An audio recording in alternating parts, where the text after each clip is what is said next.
ذرا سوچیے، اگر سب کچھ تقدیر سے ہوتا ہے تو پھر محنت کرنے والوں کو کامیابی کیوں ملتی ہے اور کوشش چھوڑ دینے والوں کے ہاتھ خالی کیوں رہتے ہیں؟ زندگی ایک عجیب راز ہے، تقدیر بھی لکھی جا چکی ہے اور میری کا حکم بھی دیا گیا ہے۔ آخر اصلی مطلب کیا ہے؟ اللہ تعالیٰ قرآن میں فرماتے ہیں، انسان کے لیے وہی ہے جس کے لیے وہ کوشش کرتا ہے۔ یعنی تقدیر آپ کی ڈیسٹینیشن ہے، لیکن اس تک پہنچنے کا فیور صرف اور صرف آپ کی محنت ہے۔ ایک دن ایک اسٹوڈنٹ اپنے سر کے پاس آیا اور اس نے پوچھا، سر لوگ کہتے ہیں سب کچھ تقدیر سے ہوتا ہے، اگر واقعی ایسا ہے تو پھر محنت کر کے کیا فائدہ؟ کیا ہماری کوشش بیکار ہے؟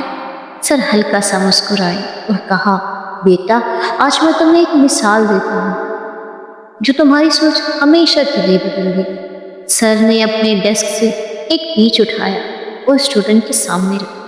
انہوں نے کہا، یہ چھوٹا سا بیج دیکھ رہے ہو؟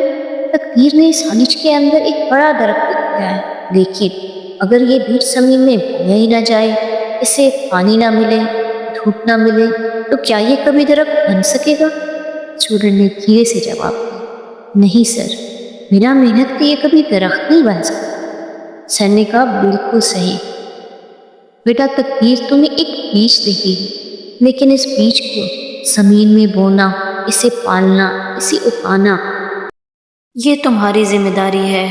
تمہاری محنت پانی کی طرح ہے، تمہارا صبر روشنی کی طرح ہے، اور تمہارا حوصلہ مٹی کی طرح ہے۔ اگر تم محنت نہیں کرو گے تو تم اپنی تقدیر کا وہ پھول بھی کھلتے نہیں دیکھ پاؤ۔ اسٹوڈنٹ کی آنکھوں میں چمک آئی اور اس نے پوچھا، سر کیا اس کا مطلب ہے تقدیر اور محنت ایک دوسرے کے ساتھ چلتی ہے؟ سر نے جذباتی انداز میں جواب دیا، بالکل بیٹا، تقدیر منزل لکھتی ہے، لیکن اس منزل تک چلنا صرف اور صرف تمہاری ذمہ داری ہے۔ اللہ پاک قرآن میں فرماتے ہیں، انسان کے لیے وہی ہے جس کی وہ کوشش کرے۔ یعنی تقدیر اپنی جگہ ہے، لیکن تمہاری کوشش اس تقدیر کا راز کھولتی ہے۔ سر نے بیج کو اپنے ہاتھ میں اٹھا کر کہا، یاد رکھنا، بیج ہے، لیکن صرف وہی انسان اپنی تقدیر کی بلندی تک پہنچتا ہے جو اپنے بیج کو روشنی، پانی اور محنت سے پالتا ہے۔